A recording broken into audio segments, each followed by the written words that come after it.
takes a village to build a house. It's the foundation. Foundation is key. Key.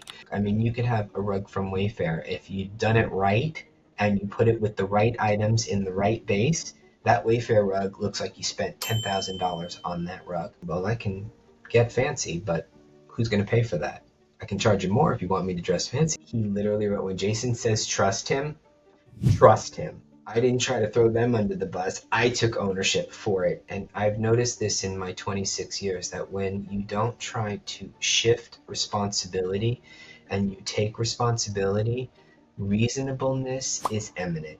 Okay, awesome. So, Jason Alexander, thank you so much for joining me on this podcast. I really appreciate the fact that you took the time to do this. And just one thing that I noticed, sometimes I'm the one who has to be pushing and calling and making those confirmation calls, but you actually called me yesterday. Hey, are we still on for tomorrow? You even sent me a video of a house that you just did the design for, Enlightened Design, and I got to watch it right before our interview. So, man, thank you so much. And just right off the bat from our preliminary call, and the fact that you're following up and showing me these videos, I can really appreciate your level of communication and professionalism. And thank you so much for taking the time to do this with me. Miguel, well, thank you first. It's exciting. I've been doing this for 26 years, so it's nice to talk about something that, I have been invested into for so long.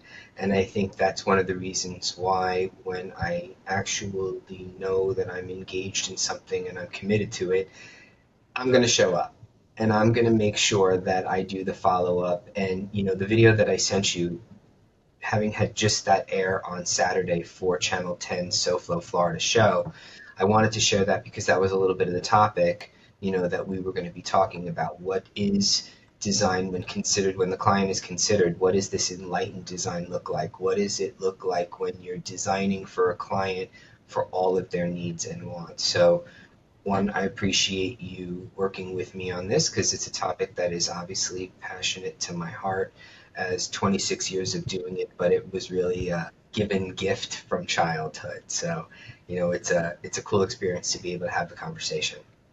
Yeah, 100%. And actually talking about that, the way that I typically start my podcast is learning a little bit more about you, like that introduction.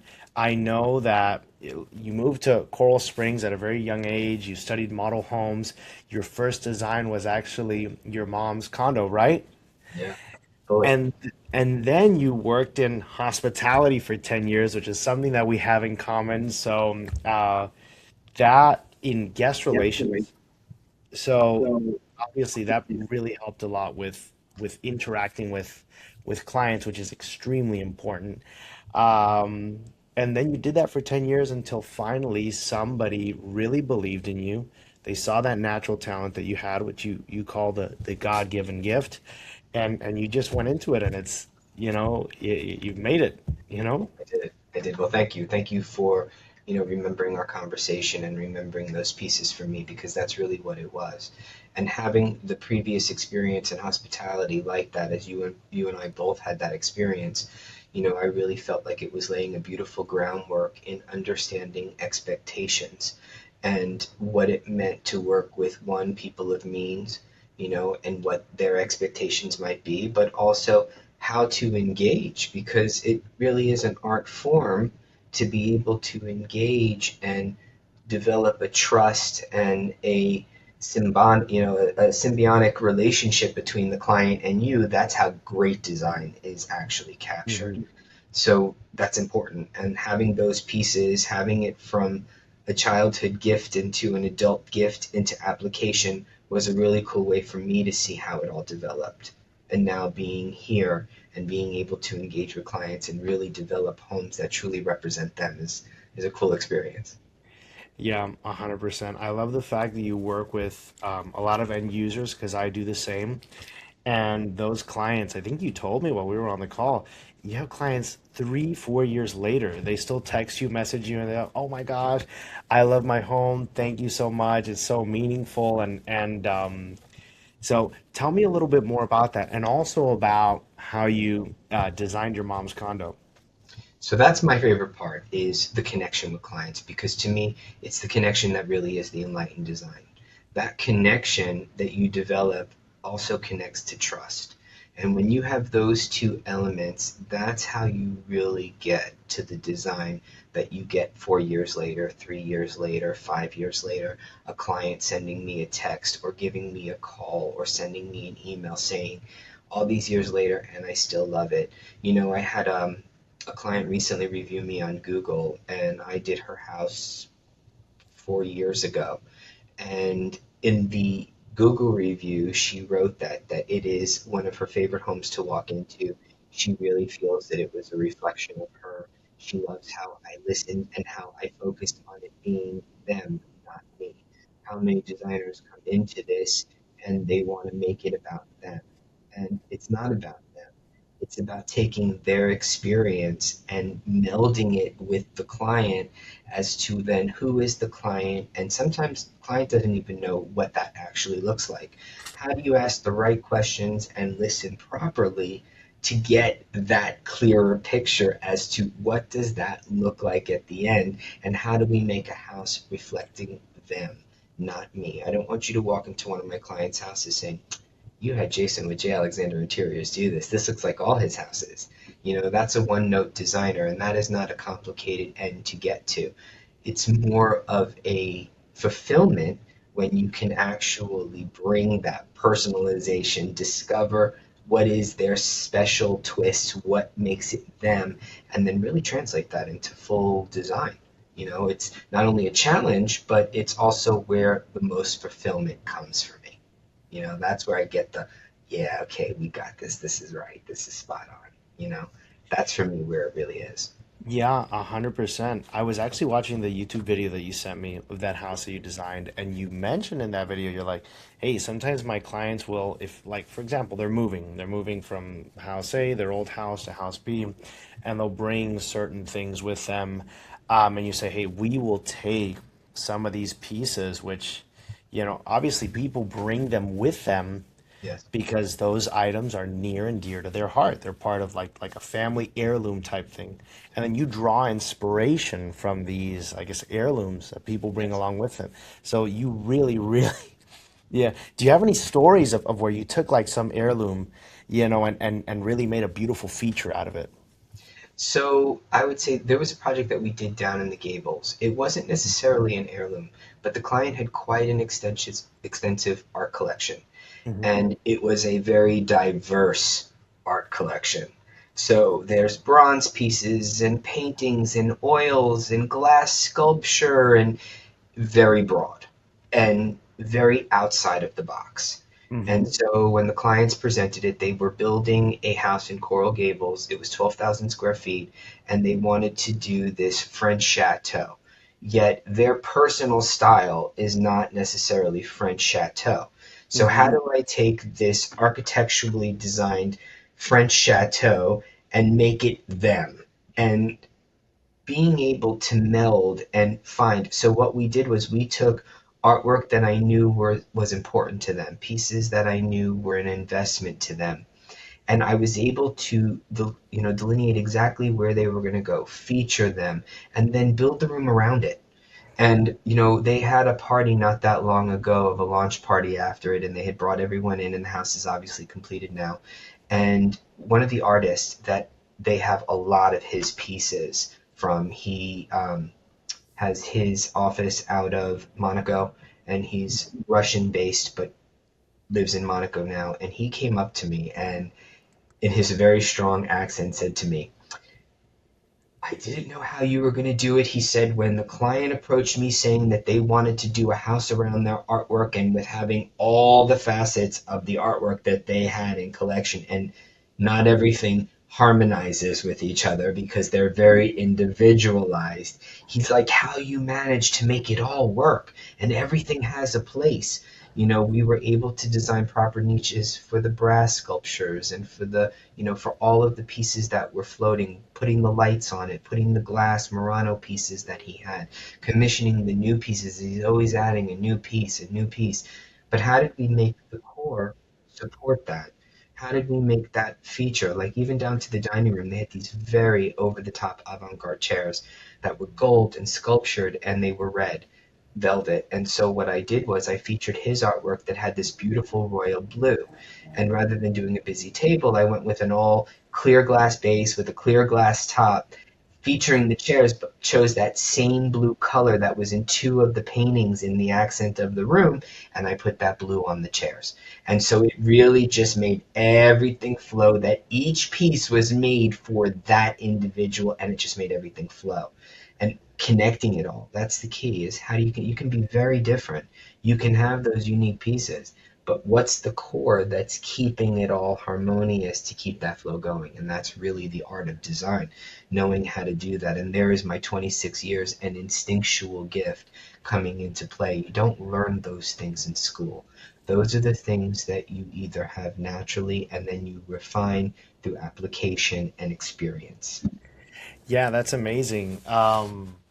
That's it. I always tell my clients, because you mentioned that they said that they wanted like a French chateau style, but that wasn't sort of really their thing. They really liked it and liked the idea of it, and so you took it, the idea that they had in mind, but you made it them. And that's what I tell my clients a lot of times. I tell them, sometimes, a lot of people go on Instagram or on, Pinterest or this and that, and they'll like this style, and then they'll try and just imitate that exactly. And I'm like, listen, this is your personal home.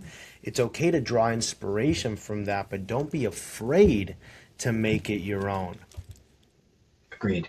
Agreed. Very important. So they were able to still keep that French chateau exteriorly, and then we pulled deco touches and we just managed what was a very eclectic design and just merged it all together, and it just shined bright like a diamond. Like it was outside the box, and Yeah. it's a cool. I'm getting ready to photograph it, not next week, but the week after. We've Hmm. been filming it from inception, so I've had my videographer filming it from structure, from concrete shell, as each piece is coming together to create the creation video of it, because it really is outside the box and really sets apart from your typical. It's got a nice classic European with the Silverman twist, as I call it, because that's them. It's got Yeah. wallpaper that's beaded, that's imported from France, that has birds on it with beaded tails that are three-dimensional, things that are not typical.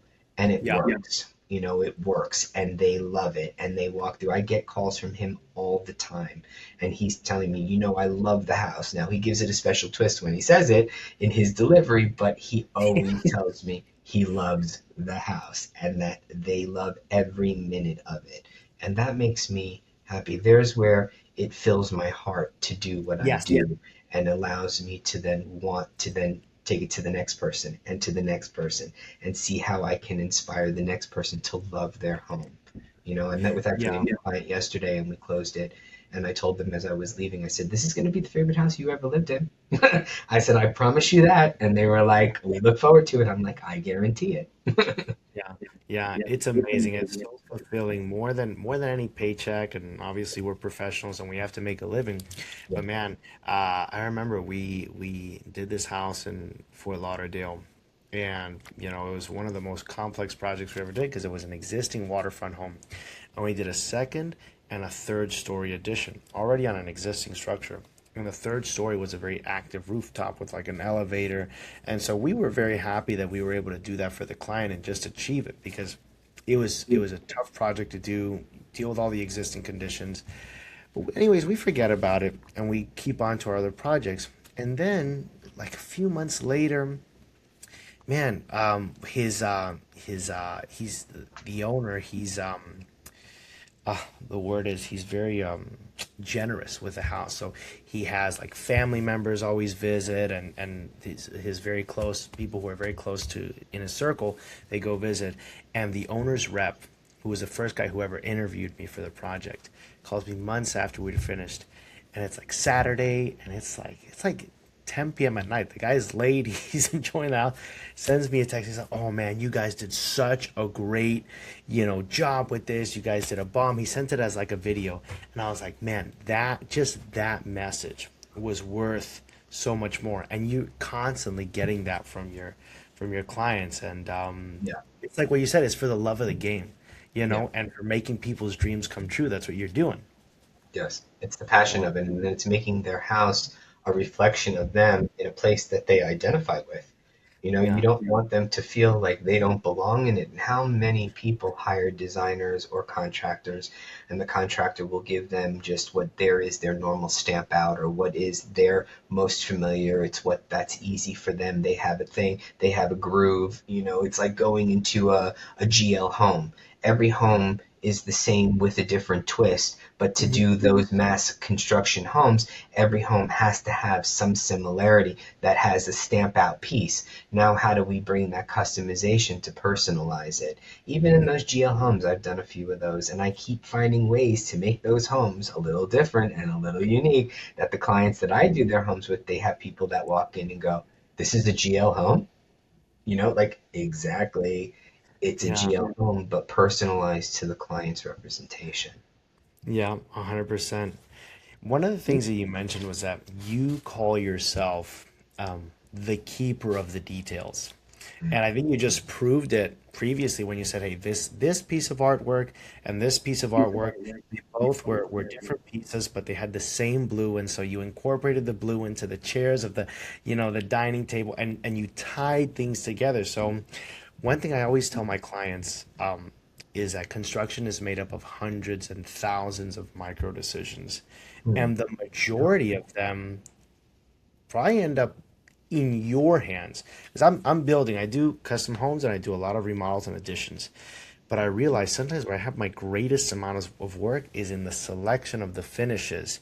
And so I haven't worked with too many interior designers, but just from seeing the projects and just from knowing the process, you probably have the most detailed aspect of the build in your hands. Oh yeah. So, can you tell me more about being the keeper of the details and your process? Well, the design is in the details. That's really the key. How do we then, and I even tell clients sometimes the details, it's not about what is the most showy or the loudest that is the detail. Sometimes it's some of the most refined, smallest details that doesn't jump out at you, but yet something's different. Yeah. And that there is something that flows and it's connected into it. Being mindful. The key to that is to listen. Most clients are telling us, whether they realize it or not, who they are and what they want, whether they're even truly conscious of that. And most are not. And so it's the key is how to read between the lines, how to listen very carefully, how to pay attention, and be present, because how many people, and this is just into what I see as just a general life skill, is not present. We could be in a situation and be lost in our heads and not really be present in the experience that we're in, walk away and not even catch 12 of the details that were brought out at us. And that can be in any context, but be not Hmm. even aware of what we just actually experienced because we were too lost in our own heads. So the key is how to be present, so that when the clients are talking to me, when they are showing me, like yesterday, I went to that potential, which now is my client, went to their house and they wanted me to see what's existing in their house, how they live, who they are, so that when we go into the next house, we can then do it. I was present. I wasn't thinking about what I got to do next Hmm. or who I got to call, 2 hours from now or, what email I need to return. I was fully engaged with them as they walked through and as they showed me every cabinet and we went into the closet and they showed me where the purses went and where the watch needed to be, the watch winders, and how they wanted this, and they opened up every cabinet, said, "Hey, we've got stuff in this cabinet and we've got stuff in that." I was present with them to listen. And that is really the key, because when you're not, you'll miss what then ends up not being the details. Like I even said to the client, we pay attention. He has a headboard that kind of turned in that he's not happy with. Well, I told him, I said, well, let me go ahead and design one to keep your bed, if you want to still keep that, as that was one of the things budget wise they wanted to do. And then let me show you another alternative, because the key is I'm listening here. What's not working for you, I can't make that bed work. So now let me present to you another option that then gives you the choice to say, budget wise, do you keep what doesn't work, or do you then change and go to something new? And that again is all about listening. How and what are they saying? They might even say, this doesn't work, we hate this, but I don't want to spend the money.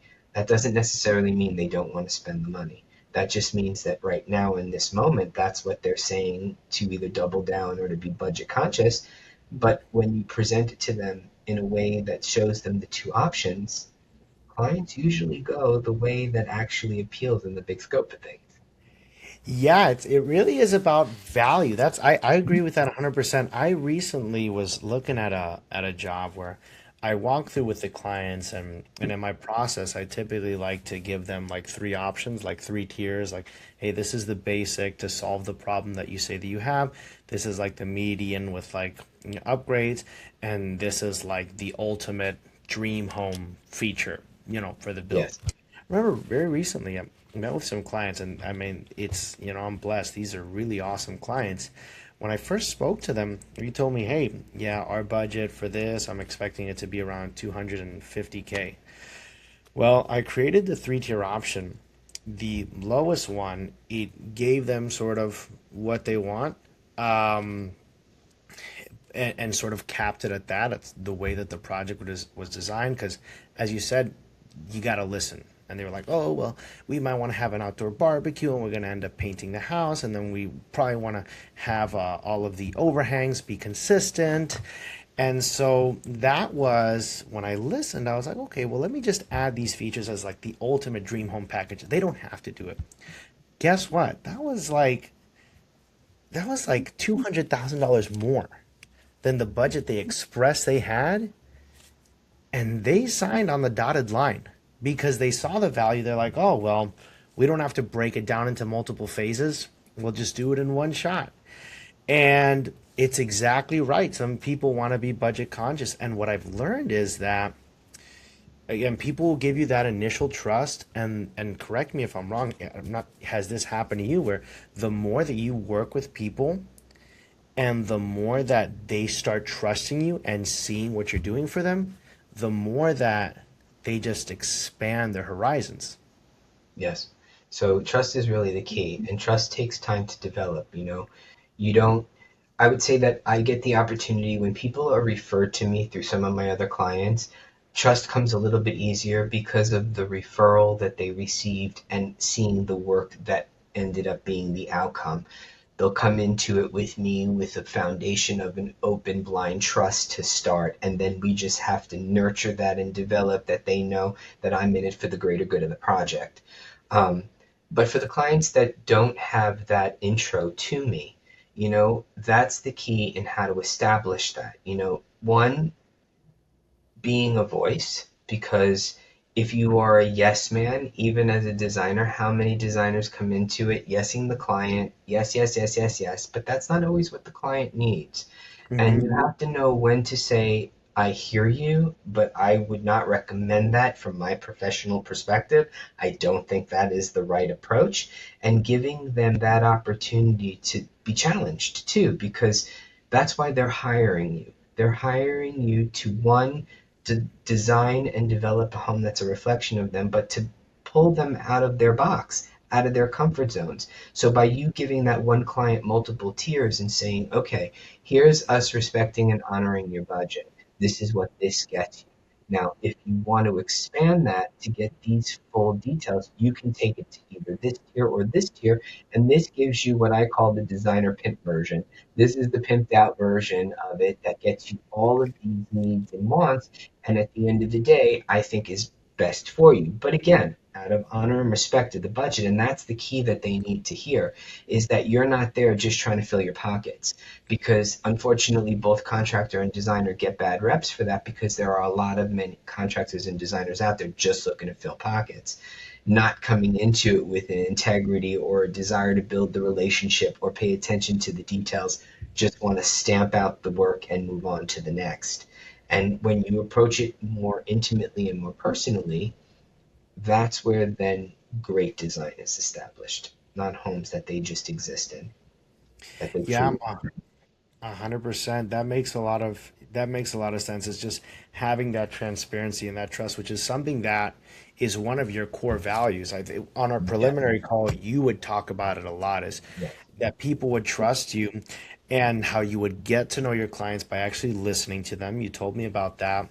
And then you would be able to come up with ideas and they would just tell you, hey, Jason, we trust you. I think that you said that's one of the things you want to hear the most, right? yes, yes. Yeah. In one of my Google reviews, the client had sent it to me and he said, "What did you think?" And he literally wrote, "When Jason says trust him." Yeah. And I loved that he did that because he recognized the value in that, that I was in it really for the end result and making sure that they had a house that they were going to be proud of, that they could enjoy and live in it comfortably, not something that was just a showcase, and yet still be somewhat of a showcase, and still get that wow factor, And so I love that he felt that feeling to be able to say that from his heart, to say, hey, when Jason says trust him, trust him. I thought that was pretty cool, that he wrote that. Yeah, 100%. And yeah, and I do see that. I think you mentioned that 90% of your clients actually come from referrals. Yes. And what I'm gauging from this is, and correct me if I'm wrong, obviously you have a business, but an interior design business, especially one that you have very high end, very boutique, really relies extremely heavily on someone's individual skill and talent, or what you call that God given gift, which not everyone has. I think they did like a study and it says that 30% of the population can't actually, visualize things, which is, not a downplay necessarily on them, but it just shows that some people are different, and it's those talents and those skills that are extremely valuable. But apart from that, you've actually also have started creating a team, and you're probably mentoring other designers, which is extremely important. Can you tell me a little bit more about that? Just about that, you know, the mentality of an interior designer and the fact that it's not a commodity. It's like a skill. Like it's art. It's art. It's Yeah. like Pablo Picasso. I'm not going to be able to, draw the Sistine Chapel, but some people can. What's it like? So collaboration is the key to that, and I have a line, that is a very common line, that it takes a village. And, that's usually applied in raising children. But I believe that's applied in everything. As I always say when I'm on job sites, it takes a village to build a house. There is a collaborative piece that everybody's role plays a part to that finished rock star design. And if the architect and designer aren't working together, you have a dissonance or disjointedness that translates in the end product. If you have a contractor that's not in line with the designer and one's working against the other, you get that in translation to the end project.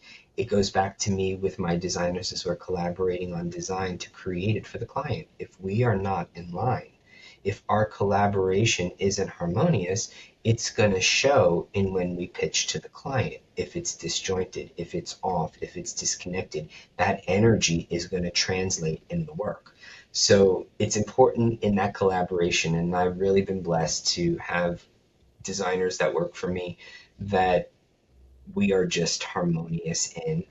And even through the course of the 26 years, I've had others that had worked for me, that every project that I've ever turned out with them, and, even if we didn't stay working together for the test of time, the projects that we worked on always translated that the client was in love, because our collaboration through it, you know, really flowed. And, to remove ego from this, I might be the principal and I might even be the owner, but I can't know everything. And I need them just as much as they need me. Without them, I couldn't do this by myself. I might have a good base idea. I might have 26 years of experience to be able to catch things from them becoming mistakes, errors, or bad design.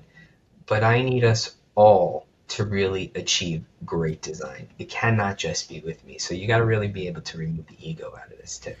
Yeah, I agree. I agree 100%. With my own team, I'm so happy that you said that because, I've been blessed with some really good people who really care. And yeah, I've seen other people who they talk about, their team members or, some people say employees. I like to say team members where they're like, oh, well, this person made this mistake. And I'm like, yeah, like, so what? Like they take so much off your plate and they do so much. And to the extent where there's many things now in their role that they're better than I am, where I used to do that job. And now I'm like, okay, well, I delegated it. You still supervise, you still go and check.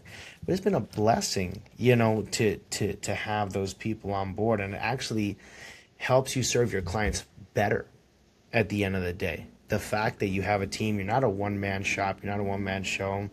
And I noticed even on that YouTube video that you did elevate one of your team members. You weren't just Jay Alexander there. You had your other designer who was sitting behind you. I think I kicked her out to the conference room. I still feel bad, but Yeah.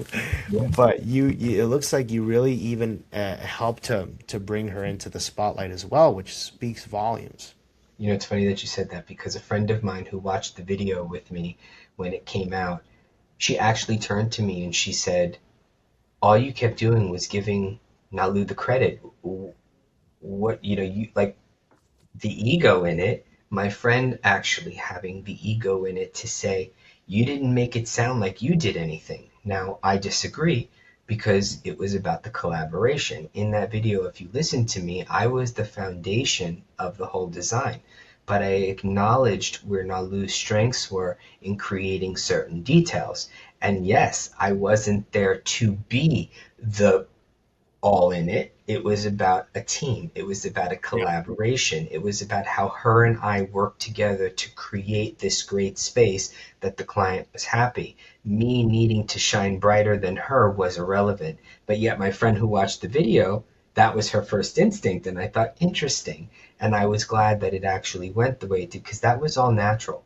That was something for me. I'd never done a TV show before like that. And we had the cameras and the filming and all of that. And the questions were being asked, and it just flowed out of me to recognize the value of Nalu and her contribution and her experience to the design and how we co-created this with the client together to create that. And that was important. So thank you for acknowledging that because it does matter. And, it made me feel good that I was able to showcase her just as much as I felt equally showcased in it because I didn't feel one was shining brighter than the other. But yet Mhm. both got the acknowledgement, and I didn't need to be brighter than her. You know, Yeah. Yeah, 100%. That's beautiful, and I feel like that's really going to continue to elevate not just Jason, not just you, but Jay Alexander as a yeah, brand. Really, yeah, it is just gonna just continue to grow and probably just like multiply. You know, God willing. Another thing I wanted to talk about, you mentioned that it takes a village, and on the construction side, I sometimes have to like train the guys, and this is a three-pronged question. Sometimes I have to train my own guys, and I'm like, listen, it's designed this way for a reason. They might say, oh, well, we could do it easier like that, or the majority of people do it like that. And I'm like, well, we're not trying to do what everybody else does. We're trying to elevate things, which you spoke about, elevated and enlightened design. So always trying to do better. Number two, we spoke about, you told me a story about how you found something that was wrong on the job site and the client didn't necessarily notice it, but you brought it up and he's sort of like a developer client for his own house and he's like, ah, Jason, I'm never going to notice this. Don't even worry about it. And you were like, no, no, no. Listen, we got to do it again. We have to do it this way because that's how it's going to flow smoothly. And then the third one was a story about a bathroom where you caught one of your own mistakes and you offered, listen, I'm so sorry, I'm gonna have to rip this off because you're gonna be like just like doing the salsa while trying to get out of your bathtub, and I just can't have you doing that. And he's like, what are you talking about, Jason? It's fine. And he's like, no, I'll pay for it. It was going to cost you like 10 grand. And finally your client came back and he's like, hey, Jason, don't worry about it. Everybody makes mistakes. And then he covered that expense. But because you created this, teamwork relationship with your client where you were not sitting across the table from him, you were standing side by side. So can So you again, explain a lot, but yeah, that goes back to integrity, Miguel, and I saw that in application, could we slither by? Yes. But later on, when they were going to be living in it, it was going to be apparent that where we put the handheld to where we put the valve in the shower, it was not thought out with function. So yes, I went to the client and I said, I gotta come clean. I was like, look, I took notice to this. You're going to be so annoyed later on when you get into it, when you're trying to dodge the water coming out, climbing into the shower, hiding and dodging until the water, not being able to use the handheld. Yes, let me pay for this mistake. And because I was straightforward and honest, and because I came to it with integrity, the client was like, look, errors happen. We're catching this. Don't worry about it. We'll fix it. Fortunately, that the client was the builder, and that's what he does for a living. So of course, it made it easier for him to be able to change that and allowed him to be able to say, no, don't worry, we'll fix it. And then the GC was able to figure out a creative way to fix it without having to pull all the tile from the shower. So it yeah, ended up working out beautifully in end application. But again, that's integrity. I was willing to take responsibility for something in which I saw I oversighted. It was on our drawings like that. When I saw that it came from our office and that the the construction guys did exactly what was on plan. I didn't try to throw them under the bus. I took ownership for it. And I've noticed this in my 26 years that when you don't try to shift responsibility and you take responsibility, reasonableness is eminent. The clients are way more reasonable than you trying to give them some BS story on why it's not your era and then trying to shift blame to 22 other people only for the client ending up getting hit and no one taking ownership for it. When you take ownership for something like that, immediately the client appreciates that. Again, it earns the trust, it builds the respect. It's how you get to great design. It's not just about the selections, it is about the entire experience and how that unfolds through the process.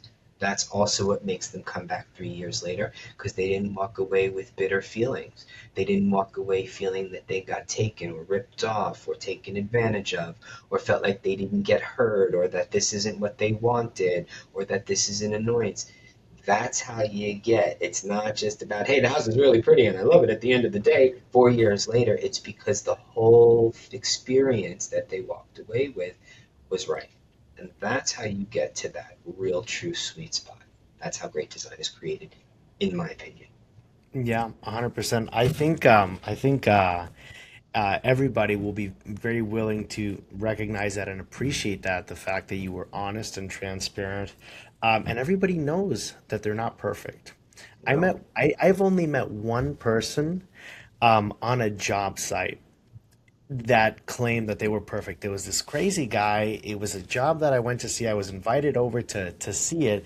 It was a steel structure home, and this guy is lifting up, tilting up these walls with structural steel studs. And I'm trying to learn the process. And I'm studying it. This happened years ago. And I'm like, hey, what happens if there's a mistake here? What happens if there's a mistake there? The guy's like, I don't make mistakes. If there's a mistake on this, it came from that office or it came from that. But me, I'm always right. And I was like, and he's talking and he's genuinely saying that he doesn't make mistakes. And you know what I thought that guy was on drugs because I was like, I was like, this guy's on crack. Like I Oh, do ego not crack. know, That's what huh? that's called. Ego crack. ego crack, dude. And I was like, I'm not gonna work with these people because that was hilarious. But yeah, I remember when I started. I've been doing this for about 10 years. When I started, and I would call myself like an immature. I'll call myself an immature or unprofessional contractor, and I hope that I've matured and become more professional as the years go by. You would try and hide your problems or come up for an excuse for your problems. But as the years go by, and as you again you talk about at the beginning of the podcast, you said, when you were in guest relationship in relations, you started working with people of means. These are not stupid people. These are people who are intelligent, disciplined, work in the business world, and nobody's going to pull the wool over your eyes. So the more transparency, the more integrity, that is at the end of the day the principles that lead to success. And that's what I've had to learn. If a client says, "Hey, we spoke about this, but you did this, it was a mistake," my answer is like, "Hey, do you want me to tear it out? I'll redo it." Like no questions asked. So that's an awesome story, Jason. I didn't know that interior designers would take that responsibility because it's big ticket items, but that's awesome, man. Not many Um, do. Not many yeah, do. And so I think that's one of the things that I have prided myself that makes me stand out from the rest. There's many designers that can turn out good looking rooms. That we can do all day long, but what makes you different? And it's how do we get to that great looking room that for me is what makes me different in this approach, how I approach each piece to it and the way that I show up for it. So that is to me how I get to that great room that makes me a little different than just providing a beautiful picture in a great room. yeah. And since you're a designer and we're general contractors, I want to know from your opinion and your experience, what are the best characteristics of the best general contractors that you've worked with, and what should clients be looking for in a general contractor from your opinion? Character, I think that's first and foremost. When you look at the overall experiences from their previous history with the clients, what are the clients saying about them? Are the clients saying, hey, they did a great work, but I felt like I was just pulled on money? I have worked with many contractors that do great work, but I hear the clients say over and over again, I just felt like I was just taken on the money, and that you don't have the end result. Like the end result can be great, but you still have a piece at the end result where they feel like they paid too much, and how many contractors are really just looking to bill and they're not necessarily taking ownership or responsibility for what it is. For me, it's character. How are they seen? What is their previous clients talking about? How is their quality of work, and how is their relationship with their subs? If I see a contractor that degrades his subs or minimizes that, and I worked with a contractor like that where none of his subs wanted to work with him, yet he fed them because he had a lot of work, and he would degrade them and he would just be disrespectful to them, and how many of them wanted to bail on him yet didn't want to bail because he brought in the money and he also paid them. So he Hmm. knew that even though he was nasty, as long as he paid them on time, they would continue showing up. So he never made them wait for money. He always made sure they were paid, but then was very disrespectful in application. But that said so much about the contractor, and then no longer an enjoyment to work with that contractor. Yeah. So I've had many contractors come and go through the course of my career, and there are some that I still keep fairly to my core. One specifically that I keep just for the integrity of it, and I know his billing structure, I know how he shows up, but he's not able to cover all gamuts. So how then I have other contractors that I felt brought a quality end to it, brought character to the mix, showed up for the client and listened to the client, observing how they engage with the client, had won in the polo club. I loved how he handled the client. Not the easiest client in the entire world. She had expectations. She had a very clear vision of it and how he showed up for her and how he was able to navigate it with her and hold her hand. I would refer him, Hmm. because I saw the way that he did that and I saw that he was fair priced. You Hmm. know. So all of those pieces for me are what would be my flags as to why I would refer a contractor. Awesome. And what are, I guess my next question would be, that was a lot. What about an interior designer? Let's say, obviously the first choice is Jay Alexander, but if someone's looking for an interior designer, what should they be looking for? That's such a broad question. You know, um, First and foremost, what's their work history? That's really what are they turning out? And I don't just mean that in looks. What's their reputation? Mm-hmm. You can go to a large firm like a Stephen G, which is a very large firm. You'll be a number in that firm. What are you looking for? Are you looking to be personalized? Are you looking for attention that is dedicated to you? Are you looking for the individualism of that project being designed around you and your lifestyle and your family, or are you looking to be in a number in a large firm? These are the challenges of going into larger firms versus going into smaller firms. It really comes down to what you want out of it. Um, First and foremost, for me, I know if I was going into it, I would look for the character of the designer. And that would just be me. Let me remove the designer out of me and put myself in the client's shoes. If I was building a home or remodeling a home, that's what I'm going to look for. I'm going to look for character of the designer. Well, are you coming into it unsure of yourself? Are you coming into it just to yes me to death and just make whatever you can? Are you coming into it bringing something substantial to it? One, a person of character, a person of integrity, a creative mind, an ability to be able to challenge me, but to do it in a way that is gentle and yet thought provoking that makes me stop and say, okay, wait, maybe they really got something here. Let me listen to them. Let me pay attention because so many designers also have to overcome the obstacle of a client's resistance. And how do you overcome resistance? When these clients are thinking, oh, well, designers got the rap, you're going to here just to fill your pockets, you're just trying to sell me stuff I don't need, just trying to fill up every wall with something just so you make money. How do you get through that resistance? I know that if I was in that client's position, I'd be paying attention to all of those things. Yeah. If you Um, come in and say, everything you have is terrible, you can't use anything, everything's got to be new, those are ginormous flags. Bing, yeah. bing, bing, bing, bing. Yeah. Like, wait a second, what is this person's intention? Yeah. So it really sounds like number one is character. But from what you've mentioned about, the contractors, clients looking for a general contractor, plus also the interior designer, it's not just going to be about the end result. A lot of it is probably going to be the experience that you have. Yep. And so you spoke about what made that other GC general contractor stand out with that client. She was very particular. She had a very particular vision, and he was patient. He listened, and he held her hand through the process. So he gave her a very good experience. And same thing that you do. I think even on your website, you talk about the process. Yes. And what I've noticed with the most successful professionals, people that I've interviewed, whether it be architects or an attorney or a real estate agent or now an interior designer, is you have a process and you don't just give them the great end result, but the experience is Yes. very positive and memorable because I know for the majority of my clients, they tell me many of them are afraid, they're nervous because it's their first time investing hundreds of thousands of dollars or millions of dollars.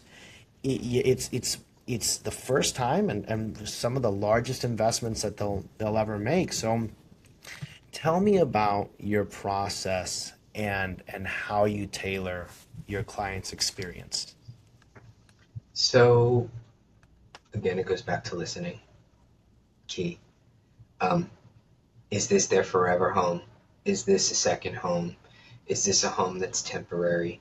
Those things matter because how we approach the design needs to be with those end results in mind. Like the client I met with yesterday, they said this is where they're going to die. I said, all right, well, if you're going to sit Shiva here, then we got to make sure that we then nail all the details so that you can live in this fully engaged and love every minute of it until the end. If this is going to be your last house, if this is the last house, let's rock it out. I worked with another client, she was 90 years old and she said this is her last house and her husband had just passed away and she had never had a home of her own. She married young and she never had a house just for Joan. And when I said to her, I said, well, this is a house just for Joan. So let's figure out what Joan wants in this house. So we did a pink velvet sofa and, you know, fur ottomans and, all the things that she then smiles. And on my website, she did a video tutorial for me. And she talks about that very thing is that she had a husband that would cover everything with plastic, not allow for the beautiful fabrics. And now that she was able to do this house, she had fabrics that she loved, rooms that she can use, allows the grandchildren to sit on them, and is able to embrace and enjoy all of it because it is that reflection and how much fun she had through the process. That really is my process. We're not talking about hearts and livers and life. This isn't life. This is design. This is about physical materials that come together to create a space that you live in. But it's not life. You're not going to live or die. So now the question is, it's not a heart and a liver. So now let's carry a perspective and how do we have fun with it? Because it's fun. It's fun. We get to choose all of these fun things and we get to bring them together to create a space that you want to live in, that you are proud to bring people into. It's fun. Bring 100%. it fun. Wow, it's so funny that you made that quote. It just triggered a memory for me. There was this one client, I'm remodeling their house now, um, and they had an older home. And I asked them, I said, why now? Why do you want to do this now? They'd been planning this remodel for 10, nearly 20 years, and they just couldn't do it because the kids were growing up. They were small, life's responsibilities until they reached a point where, hey, they could get it done. And she told me, she's like, I don't want to be ashamed of my house anymore. And I was like, damn. I was like, oh my gosh. I was like, that really hit me. And it also reminds me of one of the things in that YouTube video you were talking about how your client, you designed this beautiful bathroom, right? And in the bathroom, you said, hey, it became their favorite room in the house. And one thing that you spoke about was how your client told you that you had this really nice like ottoman in the center of the bathroom, and you said, hey, that your client loves having her grandkids hanging out in the ottoman while she puts makeup on. So it means that you didn't just design a beautiful bathroom.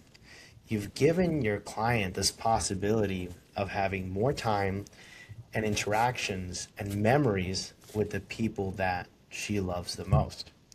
So you're really engineering. I think one of the comments was talking about, if I could find it. So you enlighten design, and then you're engineering daily routines, like how people live their life. Yeah. And one of the things I've learned, and tell me if you think I'm wrong, but and I say this, a very well executed remodel or design, it can completely transform the way you live your day-to-day life. Yeah, the lifestyle in it matters. Yep. And even that same client, and what I have to tell you, Miguel, it showed again about the art of listening. You paid attention when you watched that video. And I appreciate that because you are showing that you paid attention to one, statements that mattered, that stood out to you, the details. You are a man of detail. So it shows again your character as a contractor. So as you go into it, you're going to be doing the same, you're giving the same character into that client that you just gave to me in preparation for this video. You paid attention, you listened, you looked for the bullet points, you looked for the key things, what stood out to you in those details. It's the same thing to me when I go in with a client. I'm paying attention to the details, I'm listening, I'm pulling the pieces that I'm hearing them talk about, the things that don't work in their life, the things that they want to make work in their life. Well, this is a lifestyle. And yes, if you have means, you can create that lifestyle at different levels, but you don't have to be rich to create a lifestyle. You just have to know how to lay stuff out. And I love that you listened to it, and I love that you pulled those bullet points. So thank you. I appreciate you for that, because it really does matter. And that was the key. Even down to a little seating area they gave me resistance to. And I told them, I said, I promise you, if you trust me, you're going to love it. Where do they sit all the time? Is in that seating area. Those 4 swivel chairs that they were just like, we don't get why we need this. I promise you, trust me. And it's one of their fan faves. The bathroom, one of their fan faves, but that bathroom was thought about their lifestyle. It was thought about how they were going to function. I opened up the closet so that they could access the closet from the bathroom. How did they make it an extension of the bathroom? All of those things is what then makes for great design. Yeah, Every time.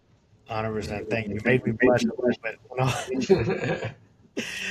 But that's so awesome. I mean, I love that story, and it means a lot. Thank you so much, because it just goes back to that. It's like what you're doing is, man, I think what is it like? I think like people spend like 70 or 80% of their lifetime inside of their home or inside of a home. So it makes a huge difference to have that design. Actually, it goes back to one of the things you constantly say is you bring good flow to a home. So please elaborate on that, because you not only, when we had the conversation, you not only told me that you um, obviously help with the finishes and the fixtures and all of that, but you also really are passionate about helping with the floor plan design. Typically, that's left to like the architect or like the design team, or but you tell me that it's something that you're really good at, and create really good flow. So please expound upon that. So I've learned that the architectural part of the design is my favorite part. Hmm. It's the foundation. Foundation is key. Key, key, key, key, key. Accessories, furniture, those are fillers, and those are very small in the big scope of things. If you have a great foundation, you're going to have great design at the end. I had a client I did in St. Andrews one time, and the audiovisual guy was walking in, and no furniture had been delivered, but all millworking was in, and the house was now, you know, programming audio visual, putting in shades. So it was a pretty close to completion, but no decorations, no artwork, no rugs, none of the fillers had been brought in yet. And he was walking through, he says, good design when none of the items are in here yet, and yet the house is amazing, and that is true because you're putting them in the foundation. And having that's part of the flow. That's my shtick. I give good flow because that is something that I feel is so imperative to great design. Yeah. It's not about the pretty sofa table, an expensive piece of artwork. I mean, you could have a rug from Wayfair. If you've done it right and you put it with the right items in the right base, that Wayfair rug looks like you spent $10,000 on that rug. It's knowing where to put the money, where to put the foundational base pieces, and the other stuff then just all enhance it. So you don't have to spend everything doesn't have to be expensive, high end, and labeled. It's a matter of knowing how to blend, how to mix, how to create that foundational base, how to give it a good flow that everything is consistent. You don't walk into rooms feeling like, okay, so does this room belong in the house? Like where did this room come from? You can still have eclectic rooms of character, but if the core is done right, you will see that even though that room is completely outside the box of the house, it's still connected. Yeah. Still staying connected and having everything flow. That's the foundation to my approach with design. But that also came from instinct and 26 years of experience and seeing what really develops a house and really what gives it that end result that you feel, not just see. Yeah. 100%. And that's where you get clients that say, hey, trust Jason. Yes, Trust him, trust him. which is And pretty cool. yeah. One thing I want to talk about, and I know that I've taken an hour of your time, but I just have a couple more, just a Yeah. couple questions. You know, um, even going back to that whole flow thing and that AV, that audio visual guy told me, I was telling you this story about how I was on Zillow. I go there quite often to see, what homes have been sold and what's on sale, and just see what's being built and sold. I saw these two homes side by side, and they were both like $50 million homes, very big homes. Obviously, the land on the lot had a big part of it. I looked at one, and I looked at it, and I was like, "Oh, this is like so cookie cutter. This is like what is this? Like how is this selling for like $50 million? I don't understand it." And then I looked at another one, and it had a very special like character to it that made it sense. And I'm like, wow, this makes sense. This is beautiful. I won't be able to buy it, but it is Appreciate beautiful. it. Yeah, but I can appreciate it. Mhm. So, what do you think, obviously the design or the character, how do you add character? How do you make, gosh, I don't know. Tell me about that. Why do you think that happened? So one, I think it was two different approaches. One might have been a spec house Yeah. where the builder didn't have a personalized interest into it. It could have just been something that was a spec house, put your basic elements into it, find someone to just pick a few flowing finishes, and it just be very generically done. And that translates in the end result. Where the other one might have had some personal thought put into it and some more character. Character can be brought in with just a simple bump out of a wall and a texture that's applied can add so much more character to a room than just a flat wall that's painted. So it doesn't have to be major expensive details that bring character to the mix. It's just knowing where to create depth, where to put texture, how to make things feel different from just having them flatly done. To me, the way you describe that, I might not have seen either one of the homes, but to me, one had textures and layers and depth, and the other one to me felt sounding like it felt flat just because it was generically done. And you No. saw that in translation. You saw one that had passion behind it and one that didn't have passion behind it, and that translated in the work. Yeah, it makes a ton of sense. And as you were saying that, again, you triggered another memory. I think I remember in the listing they had this really big chandelier because they had a great, very big staircase. Like, oh, this $100,000 chandelier by such and such person, and that was in the flat house. That was in the house that I was like, like I was Yeah. like, this is overpriced. And versus going back to the statement that you made, it was like it could be a Wayfair rug and it'll look like $10,000. So yeah, it makes a lot of sense, you And know? passion behind it makes sense. One that's going into it just to resell it and make money and fill their pockets, and one that's actually doing it for the passion of design. And that's where character lays. It's going to be that you're going to see that it's going to translate. You're going to put them side by side, and you're going to see someone who did it just to get it done and someone who did it with character and passion behind it. Yeah, 100%.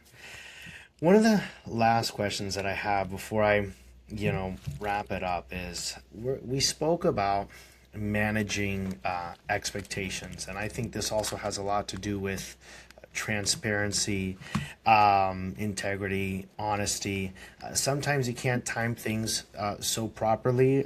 For example, with the city and permitting, some cities they take a very long time, and it's like remember, guys, the city is a government entity. A lot of them they do an awesome job, but it's like the DMV sometimes. you Yes. know, it's like the DMV sometimes. We spoke about managing expectations and how you've actually lost some jobs because you were very honest and transparent with your clients, and then a year or two passes and you look down the line and somebody's still working on a project that you told them was going to take that long. So how do you manage expectations with your clients, and do you have any stories of positives and negatives? Well, that's probably the hardest part of my job, and being as honest with myself about those expectations and coming in with no illusions. That's really the key. I'm not here to prove anything. It's funny. I am a very casual designer. I go in shorts and t-shirts. I don't dress fancy. I am just me. And I've had clients that have made a comment, about, oh, this is how you come dressed. And I said, well, I can get fancy, but who's going to pay for that? I can charge you more if you want me to dress fancy. And if you think that that's going to alter the job, then I'm not the designer for you, Mm-hmm. because what I wear has no relevance to what I can do. And I learned that early on from one of my clients. He was a simple guy. He could buy a small island, he could buy a small country, and yet he was a cargo shorts and t-shirt and drove a Ford Escape hybrid and was so excited that he could leave it running and it not run out of gas and thought it was the coolest thing. And Yeah. I realized from that client that when you know you have it, in his case, it was means. He knew he had the means. He didn't need to show it with a Bentley and a Rolex watch and Dolce& and Gabbana shoes. He didn't need that. He knew. He knew Yeah. that Yeah. he could buy you and then some and then some and then some. He was just him. And that really resonated early on in my career, that the showy things, didn't really matter. It was just showing up and managing the expectations within myself too. What were my expectations out of this, and who was I, and how was I going to show up? So again, transparency, integrity, all of those things is how you manage expectations, and being comfortable enough to be able to tell the client what they don't want to hear and be able to be okay with what that outcome is. Whether you land the job, whether you don't, but you're staying true to it. Like I had the client yesterday, well, what do you think timeline is? Well, they wanted to hear 6, 7 months. I was like, that's unrealistic. You're an 8 month minimum with a minimum of a year. So that was to me more realistic, and I was more honest. Same thing on the budget. They wanted 750. That's not realistic to do this house. To me, you're a minimum of 1 million, depending on your selections. Was that what they wanted to hear? Could that have pushed me right out and then say, well, this guy is clearly, No, but they saw that I was being, hey, ask questions. You see what things cost today. How do Yeah. you think 750 is going to get where you want to go? Ideally, I get it. In reality, that's not necessarily reality. So let's just be honest, and then we'll be able to get to great design at the end where you won't feel that you overpaid, got ripped off, and you got exactly what you wanted. And 9 times out of 10, that same client is the one that'll end up spending 1,800,000, because they are the ones that when they realize this is all the things that they want, well, in the world that we live in today, you have to pay for what you want. Nothing's free. Yeah. Yeah. Get your data from sources after the dust has settled. That's what it sounds like. Yeah. Don't wait. This contractor over here says he tells me today it's gonna take 3 months. Well, hold on. Look at the other similar projects. Once the dust is settled, that hey, construction's complete, all the permits are closed, you have this, you have that, and you're just in your house alone, and you've been in your house alone for 2 months. Ask that person. Yeah. Ask that. Once the dust has settled, everybody's been paid out, then ask, oh, how much did it cost you then? With everything in account. It's amazing. And that's surely not going to be 3 months and $200,000. You know what I'm saying? So, okay, let's just keep it real. And if we're keeping it real, and your energy into this plays into your delivery for that, Miguel, that's key. If you say it with confidence, if you say it with a knowing that this is real, whether you choose me or not, I'm just telling you the way it is. This is reality. It resonates. It Yes. resonates. And the Yeah. clients are savvy enough to get truth when truth is genuinely being delivered. Yeah, 100%. I was telling my son the other day, because we were watching this TV show, and I was like, and I saw this person, and they said something. They were incredibly, confident about it, and you see it a lot when you're watching Instagram and you're seeing like these street interviews, and you'll see somebody very confidently give an answer to something that is very obviously wrong. And I go to my son and I tell him, son, just because somebody is telling you something with blind confidence, saying this is what it is, doesn't mean that they're right. And history has proved that over and over and over again. It's amazing. It's like this rule when you have, for example, you have become very successful, thank God. And you've built a brand and a lot of people call you and you have a lot of referrals. So you don't necessarily need every job that comes your way. And because you don't need every job that comes your way, you're just gonna shoot it straight and you're gonna speak the truth whether someone likes it or not. Versus somebody who and it used to happen when you were, and I've seen other contractors do it, they sort of twist around the real expectations just to close the jobs. I've had subcontractors call me and they'll tell me, I have no work or not right now. I'll give you the labor for this project at cost because I don't want to lose my guys. And they'll create these unrealistic expectations just to stay busy versus the guys who they don't need the job. They'll tell you the truth, tell it to you straight. And sometimes those are the people to go with. And that's why they stay busy and that's why they grow. Just that honesty and transparency. You know, what you were telling your son really is the art of discernment. So, how are you able to discern what someone's coming at you to deliver, even if they are delivering it with a false sense of confidence?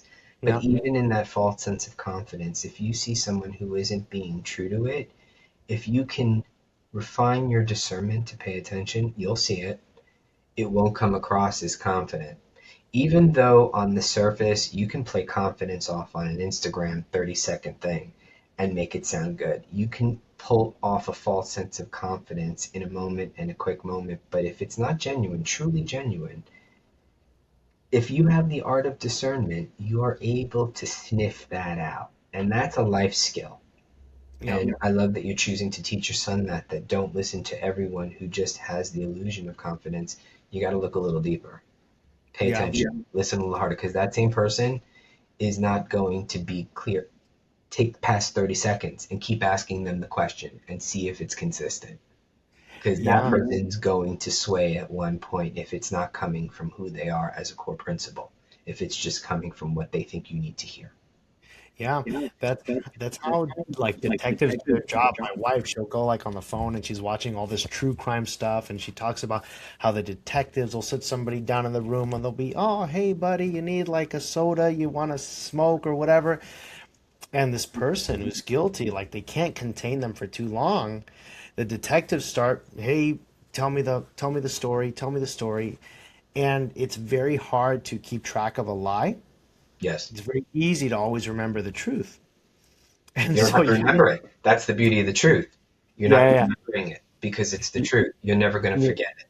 yeah. And so they ask the person six, seven times, and you'll start seeing things slip through the cracks, Yes. versus if it's the truth, it's boom, boom, boom, boom, boom. And it'll be This. consistent. Yeah, 100%. It's actually funny that you told me one of the things you said is like, hey, stop watching HGTV. It's a Right. false sense of what design really is. Yeah, what's so funny that you said that was I used my project management software. It's called Builder Trend, and I traveled there to sort of this course that they had 3 days just to learn the software, and then they also like educate you on construction to run a better operation.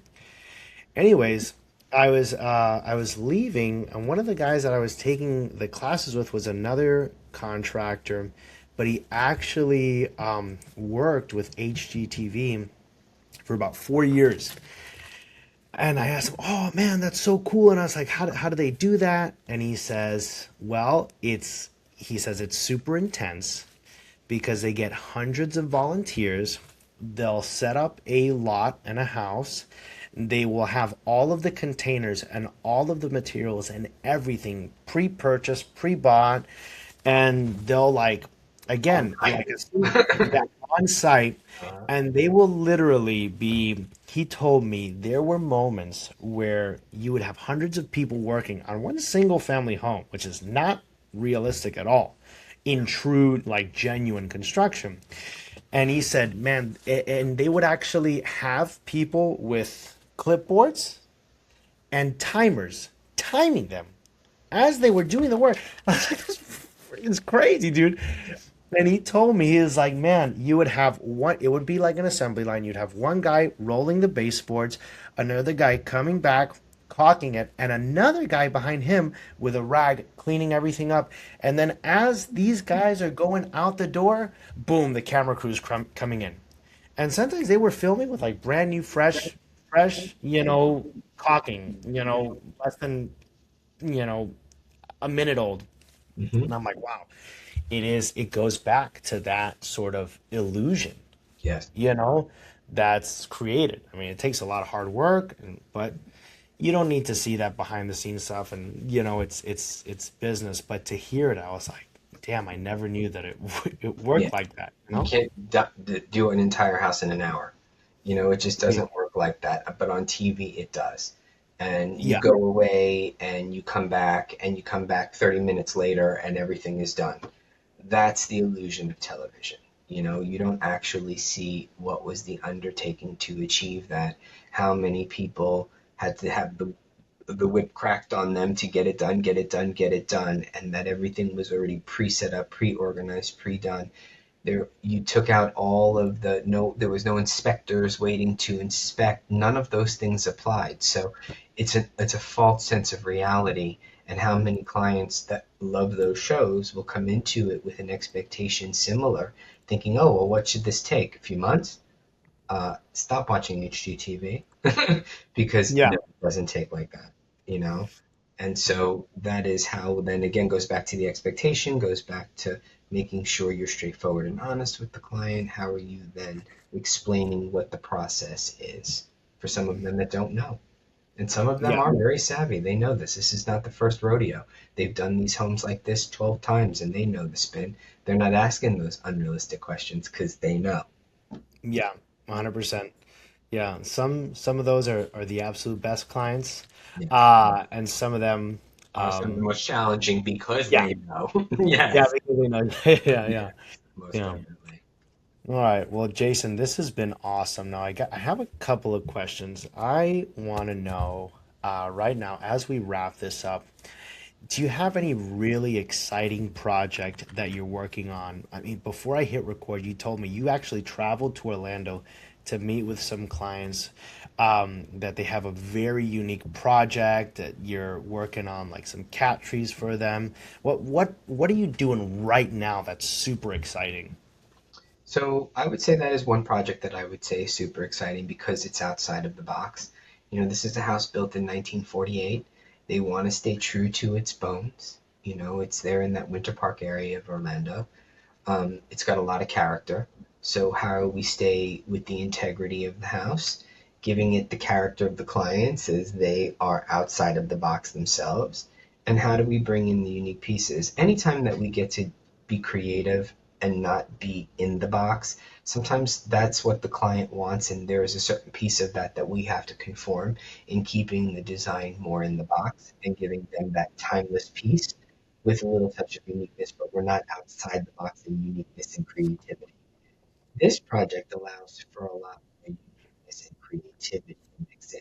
We're bringing in the old cement tiles with the pattern. We're doing mauve cabinets as accent pieces. We're doing cat trees that are three-dimensional cat trees that we're commissioning from Germany that are real wood branches that they're going to stain black and wrap them with the raffia so that the cats can scratch the sisal that the cats can scratch on, and have platforms that are three-dimensional, floated, all out three-dimensional, floating into the middle of the room, and where we landed them out so that I would have a platform sitting in front of a window so the cat could sit and just perch himself hanging out in front of the window. Thinking outside of the box and those things is what makes the project so fun.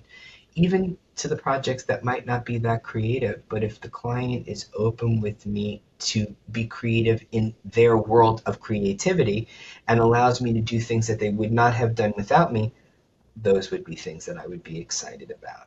The project that we did and just finished in the Gables, it might not be what we're working on, but I'm getting ready to film that and photograph that. That was amazingly fun and unique. The attention to details, as I had the subs come to me saying, "This has been so nice to work on." I challenged their craftsmanship to then have to go back to them being craftsmen, not just tile installers or painters or all of that. They enjoyed the challenge. And the subs were coming to me to say, hey, this has been really cool to work on, because they felt they were craftsmen again. And so that is where I would say I get my most excitement and rush. It's just being able to think creatively, show the skills of the people that work on it, and give the client something that they would not have had without me. And that is really what I would say is my most exciting piece to design, or one of, Yeah. I should say. Awesome, Jason. So let me ask you a question. Who should be reaching out to you? What type of clients do you typically work with? Who is, like your bread and butter? Who should be reaching out to Jay Alexander? One, a client who wants a designer who comes from a core principle and integrity, who wants someone who is interested in creating a space that is truly reflective of them. Someone who wants a designer who will think outside of the box but also respect boundaries. Um, Someone that wants to have fun with it. Yeah. I want them to have fun with it, and that you wanna play. Let's play. We get to choose fabrics, and we get to choose all these fun materials and textures. Someone who wants to really be engaged, you know, um, and build a relationship. I'm a relationships guy. That's what I want to build. I want to build the long term. I love that I do multi generation. One time I had a client. We were sitting in their house, and it was the client that was she's 90, and I did the pink sofa for, and we were putting stuff in her closet, and she had her daughter, daughter-in-law, and granddaughter all in the same room, and I had done all of their homes.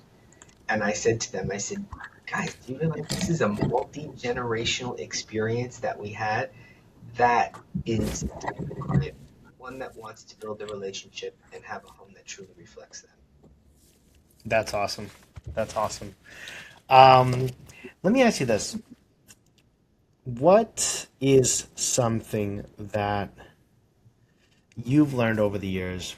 And if you could say one thing to an 18-year-old Jason or a 20-year-old Jason, the Jason that started, uh, who was designing his mom's condo, what would you say to him right now?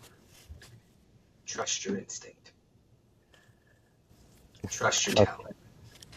Yeah. Because in the human experience, it is so easy to lose that piece in ourselves and doubt it.